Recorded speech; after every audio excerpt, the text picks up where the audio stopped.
Okay. For reference, the Illinois public domain land tract sales, this is available from the Illinois State Archives. All you have to do is call them, give them your address. They will mail you a copy. You already paid for it with your taxes. The township survey, anybody can come in. I will print off a copy of the map, and I'm happy to stand and talk with you. This is my favorite document in our archives. I will talk endlessly about this. So let's get into it, and we want to start all the way back right after the American Revolution under the Articles of Confederacy. So the Articles of Confederation governed the United States from 1781 to 1789. This was the era when each state, true to the name state, was essentially its own governing body, loosely tied together, confederated, loosely tied together by this weak central government under the under the Continental Congress, before the Constitution was put into place in 1789.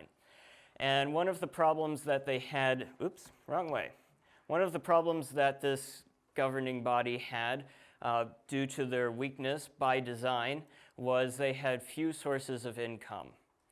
So the states had the rights to levy their taxes. The Confederate government had very few sources of revenue. They could raise some money by tariffs. And other than that, it was essentially asking the states for contributions to pay off their debts from the Revolution. And so they were looking for ways to pay off debts and to perform duties that were assigned to it under the Articles of Confederation. And what did they have? They had what was known as the Northwest Territory, which is where we're sitting now. It's the old Midwest. On this map, it's highlighted in gold. So there's our original 13 colonies, now states, in the light pink, and then some disputed areas in the deep pink. Non-U.S. territories in gray, but that gold part, that's Northwest Territory. So this is domestic land, but unclaimed by any state or individual at this time, officially. And so they were looking to sell this land to possibly make it states at some point, and definitely raise funds. And so they came up with the Land Ordinance of 1784, and the Land Ordinance of 1785. The one in 1784 said, we have this idea, there's going to be states out here at some point, but they really didn't get into details, they didn't get into the survey system and how the land was to be sold in any meaningful way. So in 1785, they created the rectangular survey system. And that's what was used to lay out, map, and sell all of the land in the Northwest Territory.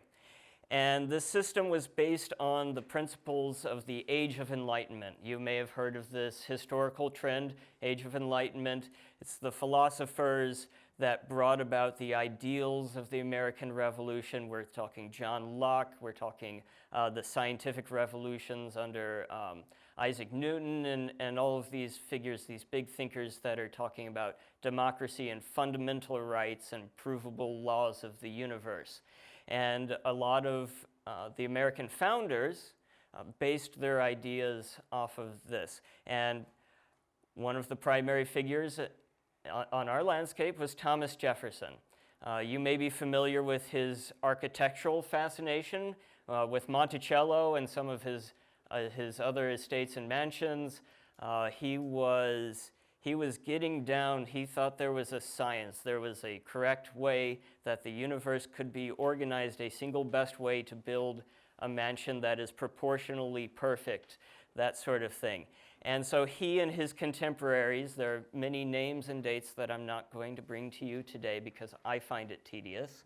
But Jefferson will be our representative of this group. They thought, we have this land to divide. Let's draw some perfect lines across it. Some call this the immaculate grid. So this was the ideal at the time. They were systematizing weights and measures. They were dividing up the land, perfectly surveyed in theory.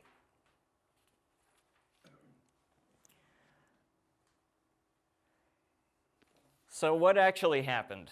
Because it's fantastic to have all of these ideas and have ideas of how the land is going to be settled legally after it's surveyed, ideally to avoid conflict with native populations and the British who are still evacuating the area after the Treaty of Paris. So you get people like, does anyone recognize this painting? Have you seen this painting before? This is, have you heard of a guy named Daniel Boone? This is Daniel Boone leading settlers through the Cumberland Gap. Okay, so people start moving westward from the eastern seaboard. They're looking for ways through the Appalachian Mountains. Not the most dangerous or difficult mountain range in the world, but definitely enough if all you have is horses and wagons, difficult to get through. And so here he is leading settlers through the Cumberland Gap, which was an easy way through the mountains in western Virginia and that area into what we now know as Kentucky and Tennessee and the Ohio River Valley. So before the government really gave anyone permission, there were people trickling in, preemptors or squatters as they're known. And they came up. Here's a map of settlement through the Cumberland Gap. So on the east, you have Virginia and what became West Virginia later, Tennessee into what's now southern Indiana and Ohio. So this is the first point of entry really for settlement in what we know as the Midwest and the upland South. And so we'll see later, Illinois was actually settled largely from the south northward. And they traveled along the natural geography because we do not yet have the human engineering to impose our will the same way that we do now upon the map. So here you see, this is from another publication of the Illinois State Archives. I have one copy, and making some kind of trifold thing was difficult. So I can provide you with the source for this as well at some point.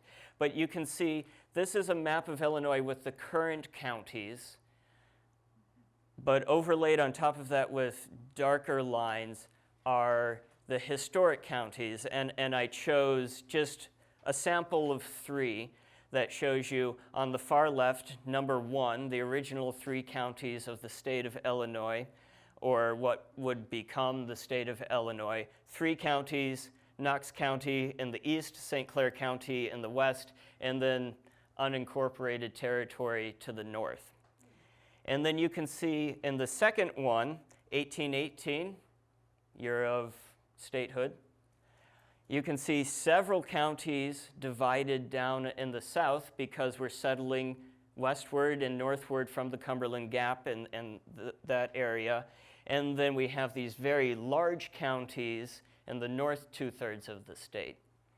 And then on the right, 1835, which is the date on the DesPlains seal, which I have a problem with because there was no concept of a place DesPlains in 1835, but that's when white Americans started settling in this area that became DesPlains. So this is on the right, Illinois as it was in 1835 by county. So you can see the population had moved northward, and there were also easier ways, the beginning of easier ways from the Great Lakes, and then very soon railroads.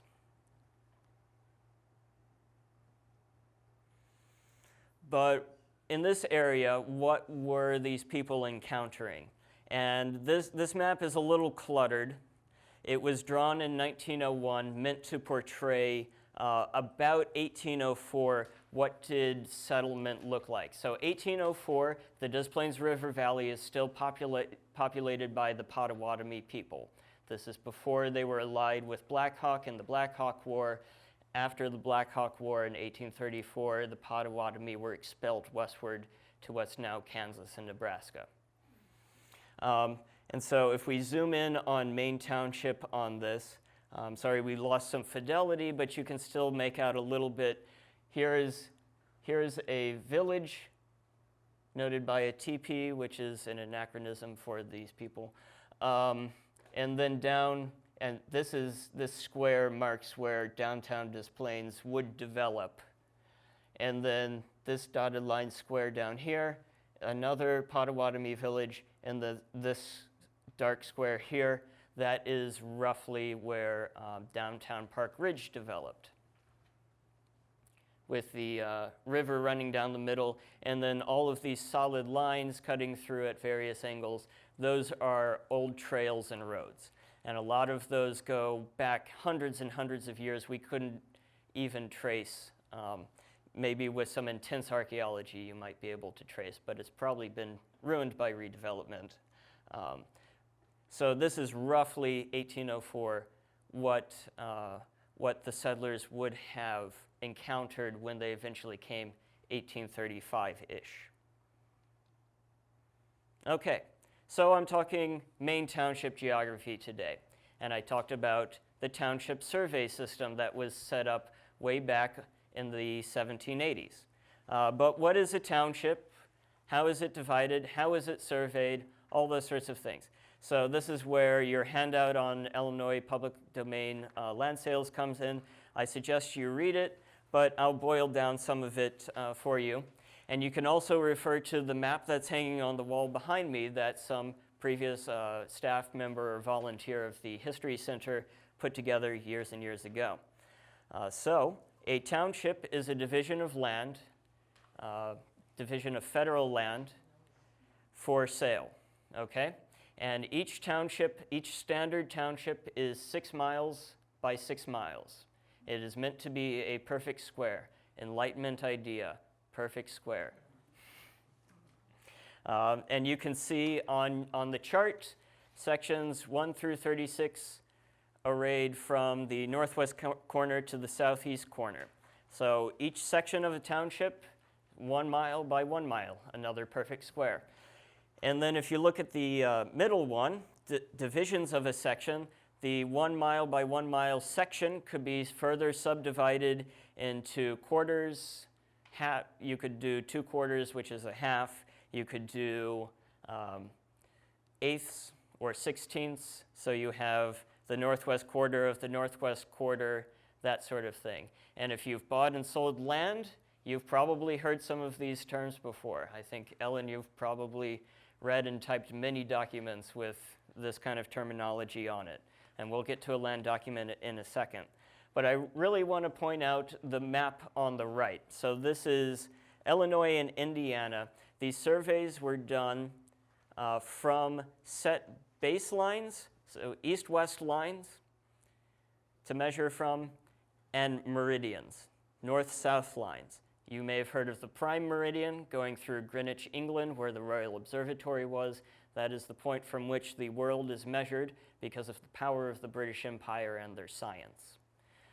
So any north-south line is called a meridian, and then in the American survey system, there are baselines also to measure from. So if you look at your Maine Township survey, let me flip back to it. What does it say at the top? Township number 41 north of the baseline and range 12 east of the third principal meridian. On the back of your Illinois map, or on the back of that sheet, there's the Illinois map. So if you go 41, here's our baseline down near southern DesPlains, or southern Illinois. There's our baseline. So if you count 41 squares north of that, you will be at the right latitude. And then our meridian, our third principal meridian, runs right down the middle of Illinois. So if you go 12 east of that, you will find Maine Township. And I don't know if you can see my cursor up here, but it's this one. So 12 east of the meridian, 41 north of the baseline.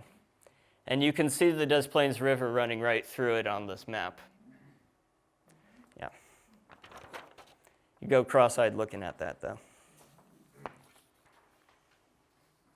Okay, so there's some things that you need to know about this survey system, because there's the immaculate grid and then there's what's actually on our landscape. So what these guys were doing,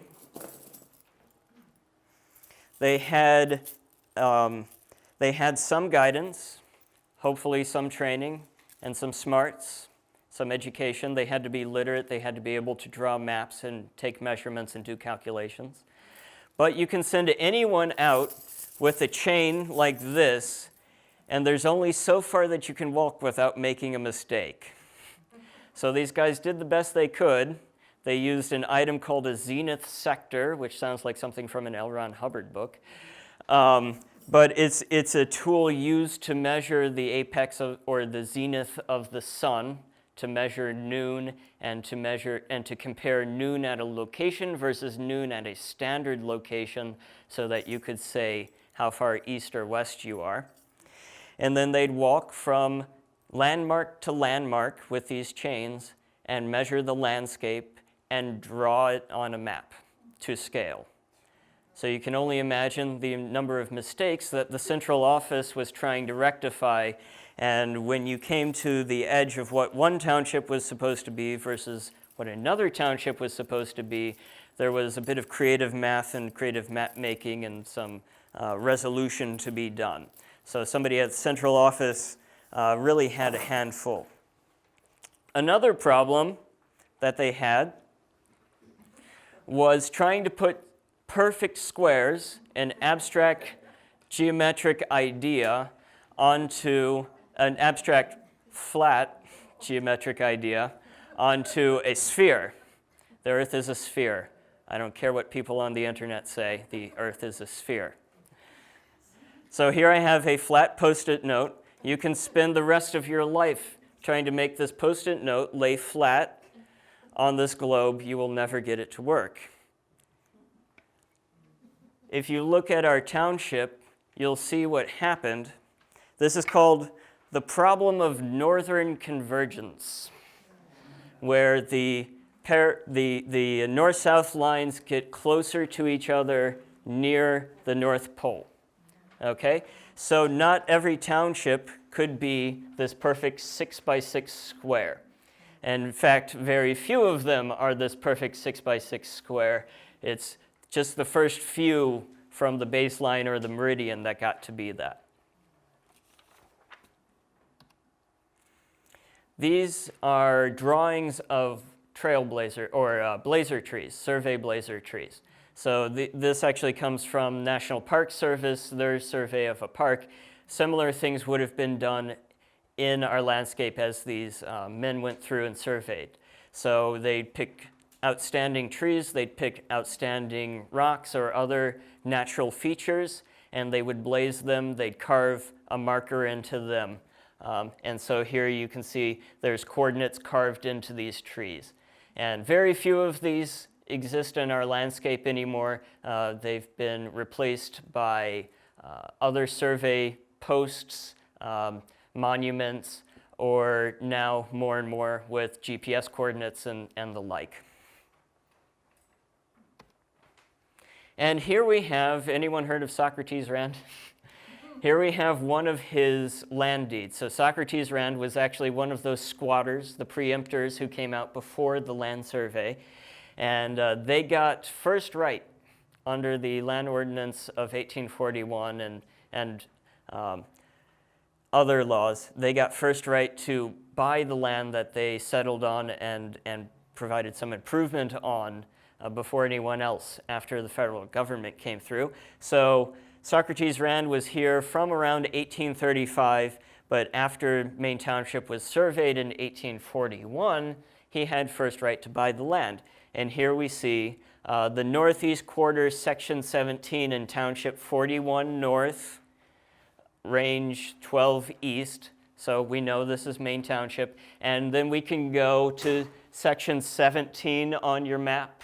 We can go to section 17 and we can look at The northeast quarter of that is part of Socrates Rand's first land that he bought. And then you can see James K. Polk signed this. And then sometime later, he decided he wanted to sell some of the land. Socrates Rand had his land largely as an investment. And so it gets further and further subdivided. These descriptions get longer and longer, where you're talking about a lot that runs from a post to this post in the section, in the quarter section, that sort of thing. And if you buy and sell property now on your deed, there is a long description telling you what that lot is perfectly. And it's all originally based on this township survey system. So this is something that affects us still 250-ish years on. Okay, so eventually we get railroad travel into the area. So this facilitates migration westward. So here we have a map of the Baltimore and Ohio, the B&O Railroad, that was one of the first, if not the first, that broke through the mid-Atlantic, through the Appalachians into the Midwest. Does anyone know when the railroad came through Maine Township? It's on our best-selling t-shirt. DesPlains getting stuck by train since 1854. T-shirt, buttons, and pins available in the gift shop.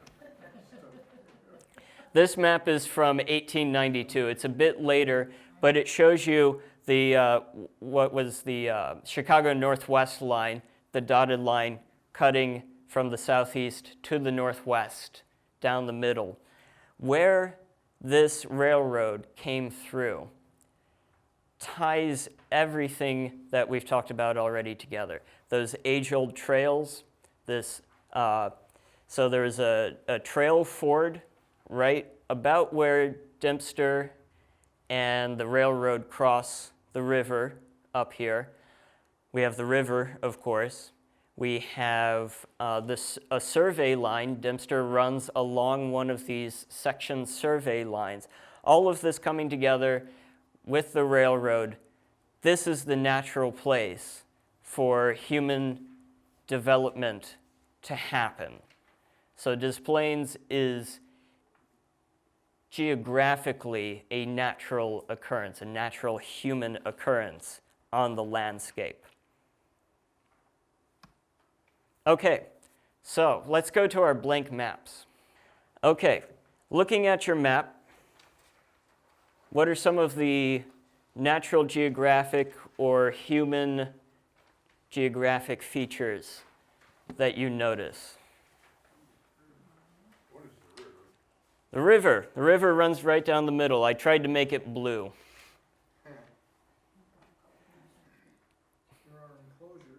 There are enclosures. So the shaded in areas, they're all marked with the word enclosure. I know it shows up kind of gray, but I tried to mark them brown. What is an enclosure? The gold star question. Those are the squatters. These are the people who were there before the township survey was completed. They developed the land in hopes of having first dibs to buy it. Yeah, so they came, they built a fence, they probably had a bit of livestock and some crops. The fence would help keep the livestock in and help keep the deer and everything out. So Rand was one of these guys? So Socrates Rand was one of these guys. His enclosures were right here along the river. Good spot. Good spot. So that section 17, northeast quarter of section 17, that's this area right here on the map. Yeah. So that's one of Rand's enclosures. And thus the road was named for him. And was that where the condos are now? Even a bit further north, that's the specific area that we're talking about, section 17. But yeah, he owned a lot of land further south. He owned actually the land that we're sitting in right here at the History Center. If we look, oops, I don't have the PowerPoint up.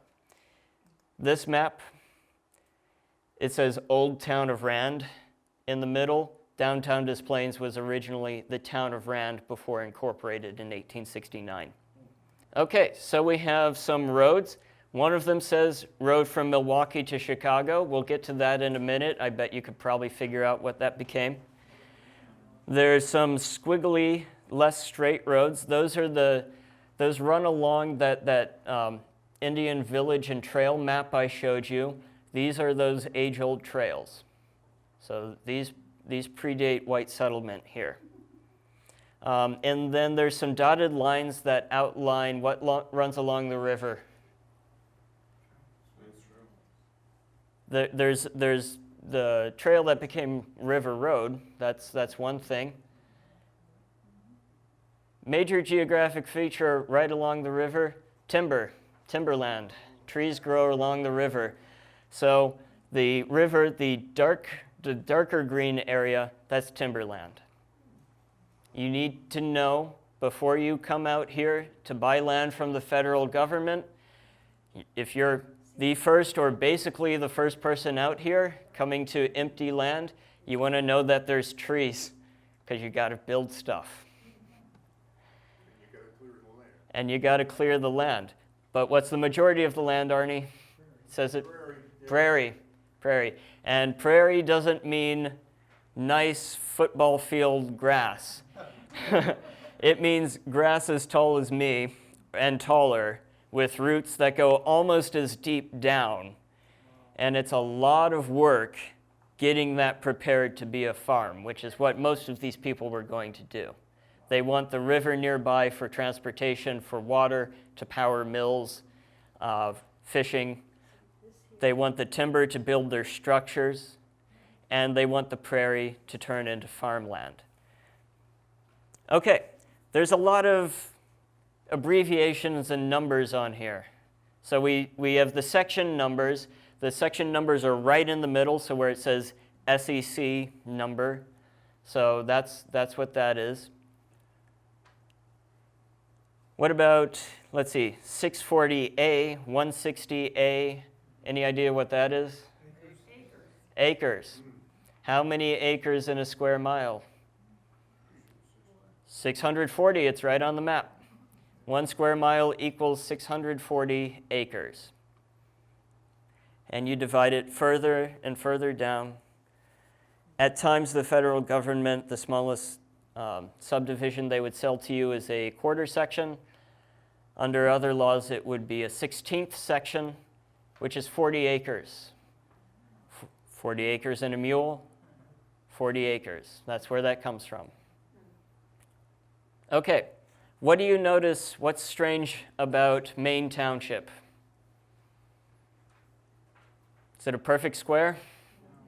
It is not a perfect square. No immaculate grid here. Where are sections 1 through 6? They don't even exist.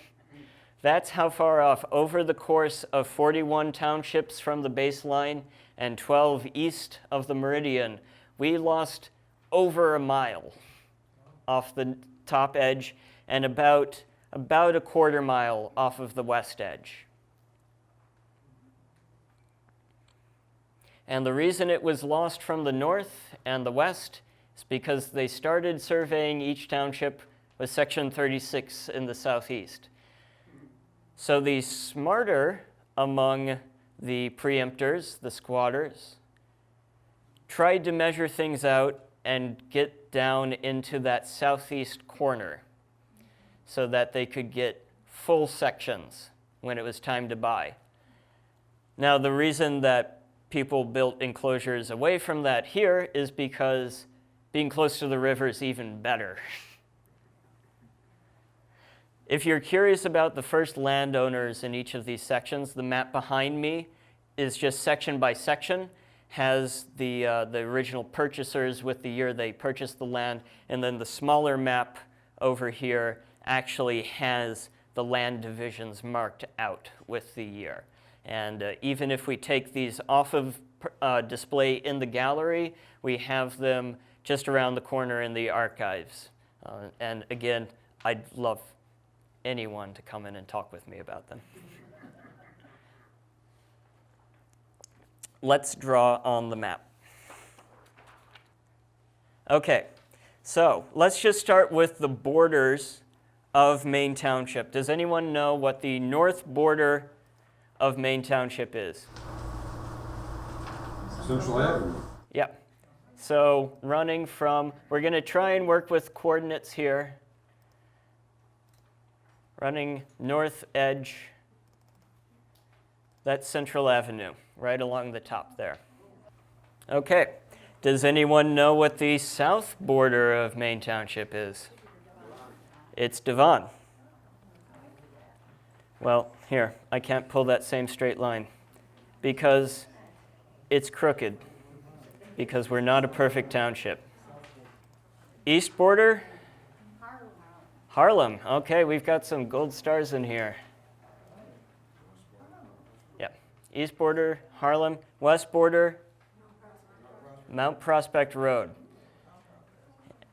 And so you see, this gets into like our school districts and everything. These township borders over time were used as borders for not only land sales, but also property tax, borders, political borders for governance, political borders for school districts, park districts, all sorts of things. Okay, now let's get into the middle. Okay, so I said we come back to this labeled road from Milwaukee to Chicago. Come on, what is that? Milwaukee Avenue, it's on there, Arnie. So they just cut out that little blip that went around whoever's enclosure that was. They straightened it out for the sake of traffic. So that's Milwaukee right along there. Okay. We've got some things that cut directly from the southeast, essentially the southeast corner to the northwest corner. I want to get those on there. So there's something that runs, something of prime importance, predating the highway. I heard it, the train. So this is roughly the northwest line train tracks. And I wanted to do that first because it's from there that most other things are measured. The train tracks, that's why downtown DesPlains grid is tilted to the northeast southwest or the northwest southeast direction, because it was centered on the railroad, centered on the depot they built when it crossed the river. So here's downtown DesPlains, right here where the railroad crosses the river. Okay, and then along the railroad, I heard people say Bussey Highway, Northwest Highway, and Rand Road.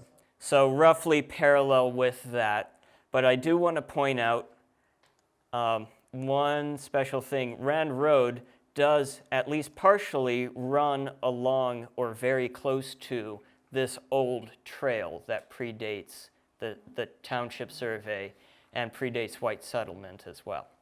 So at least this section of Rand Road runs along this old geographical formation.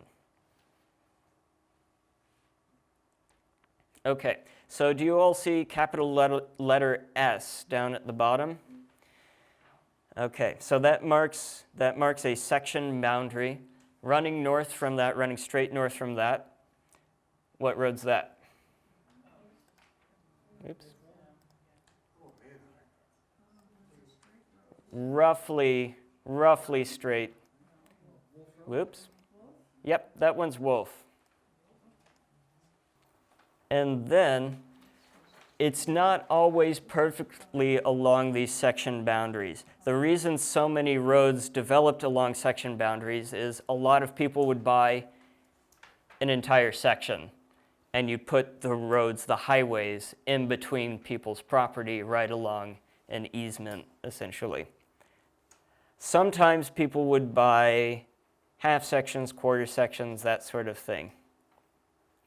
So running halfway between small r and capital R, that's Lee Street. And then it turns kind of northeast into that grid that's slanted along the railroad in downtown DesPlains. Only through town, and then I always get confused north of Minor, where Graceland and Lee curve around. It's confusing to me.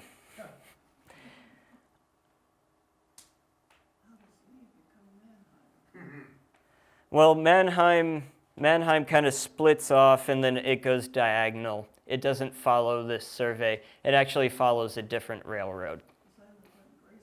Yeah. It follows the Sioux Line tracks that went through Orchard Place down here in Riverview, Illinois. Okay? Let's do some east-west roads.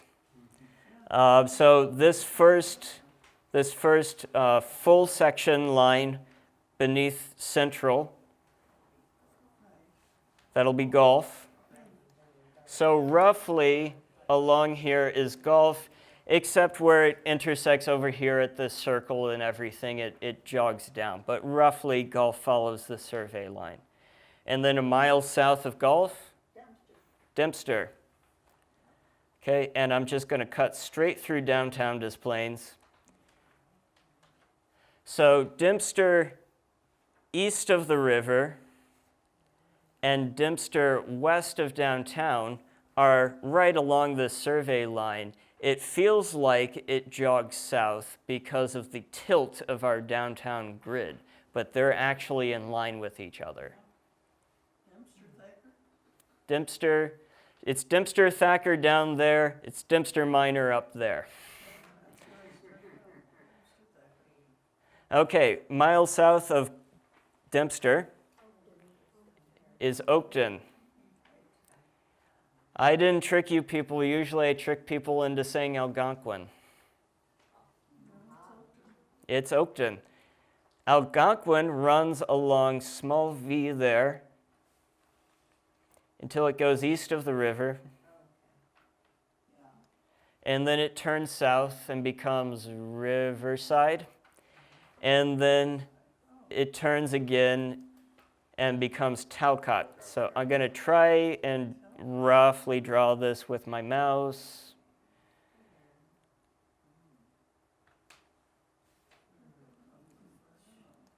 Okay? So roughly shaped like this. So Riverside east of the river, and then where it becomes Talcott, it joins one of those old trails again. And then we'll finish it off Big U, 1 mile south of Oakton. Toohey, yeah. There's Toohey. Higgins? Nope. Oh. However, there's a slanted part of Higgins.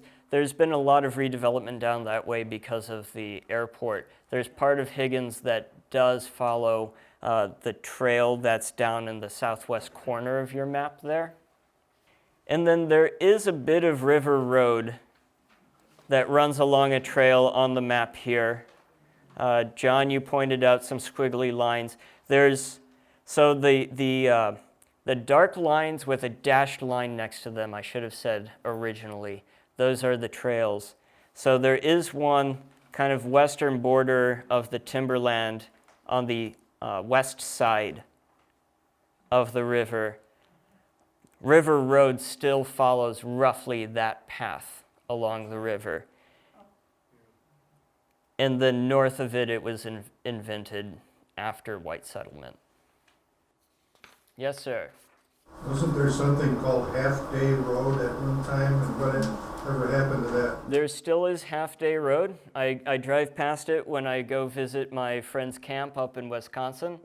It is roughly a half day's travel away from Chicago, as it was. To where? Half a day. That's how far. You got. Well, that's how far you got it in half a day. But yeah, headed toward Milwaukee for sure. Yeah. No cars. No cars. That's you riding a horse. Probably along the road from Milwaukee to Chicago. Yeah, it took you a half day to get to Half Day Road. That's right. You'll also notice in our landscape, there's some roads that are named after places. There's some roads named after people. And then there's some roads named after some more fanciful or less famous people or things like that. And a lot of them you can identify based on era. So the era of naming roads after people's last names, is usually about the time that these settlers came in, bought up their sections or quarter sections or whatever. So say Rand Road, the road that ran to and from Socrates Rand's property. Thacker, Stephen Thacker was one of these early settlers. His cabin was near the river at the end of what's now Thacker. Jefferson was the local old name for what became Oakton. And the Jefferson property was right along the river. They had a mill. The Isaac Walton League, their house, that's one of the Jefferson family homes. And then when it became part of the larger Chicago metropolitan area grid, some of these local names were subsumed. Some of them we held on to, some of them were completely replaced. So Jefferson was replaced with Oakton, but as I mentioned, when we have the Dempster Minor, Dempster Thacker, we retained a bit of that local flavor in hyphenating the name. So Weller Creek is not on this map, no. It looks like oh wait, yes it is. Yeah, I'm incorrect. So where the railroad crosses, this is downtown, and then straight north from this bend in the river, and then turning westward toward its head, this is Weller Creek. Can you find that on your map? Thanks, John. Yeah. Yes, John. Any idea where Oakton Street took its name? It came westward with the grid, because several grids developed along these survey boundaries in pockets of settlement, and then because they were part of a larger grid system, the grids matched up. And so in some places, you kept a local name, but in a lot of places, since these are state highways as well, they continued the name from wherever had the larger population or the more political influence, or they kept the name that wasn't a duplicate of another name in the county or that sort of thing. Yeah. Yes? Was there actually an Algonquin tribe? Or was that name, that brother's name? Excellent, and I believe that the reporters at the DesPlains Journal are currently working on an article about the history of Algonquin Road. I did a bit of research for them. So between River Road and the Sioux Line tracks, the ones that run along Manheim on the south side of town, in that area, what's now Algonquin was known as Keeney Street or Keeney Avenue, I'm not sure. And then west of the tracks, it picked up as Algonquin. They were not joined across the tracks. There was a break. And west from there, it was Algonquin because it's the road that went from DesPlains to the town of Algonquin. Was that named after somebody? So the town of Algonquin just picked a name that sounded native. Yeah. Yeah. There's a lot of place names that are named specifically after native people and populations that occupied that area, and then there's a lot of names that were picked for reasons that are lost to the dustbin of history. Okay, any other questions, or is there something you want to pinpoint on the map? No, why is Maine Township called Maine Township? I thought I'd avoid the question. There is no actual documentation, so I cannot say for sure. There is a historical suggestion, so don't run around saying this is proven. There's a suggestion that since a lot of these earlier settlers came from New England, some of them may have carried the name of the Massachusetts territory of Maine, which was not a state yet, to this area. But that is conjecture. Yeah. If somebody has a document that can show me actually for sure, otherwise we just have the conjecture. Okay, I want to do one more thing with this concept of the immaculate grid. So this is just Google Maps, maps.google.com.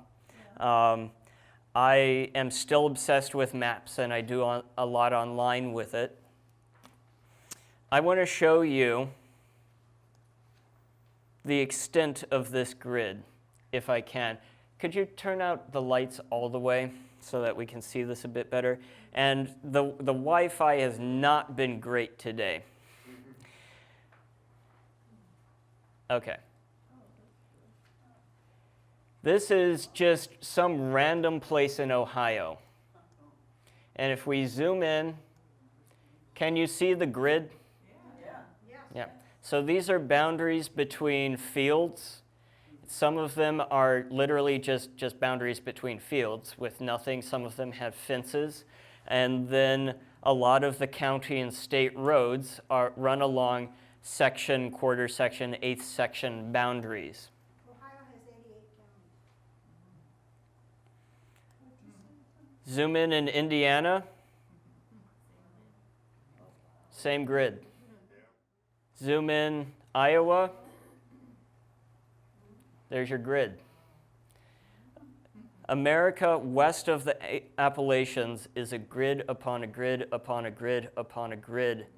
When Chicago was laid out, it was laid out also on this grid.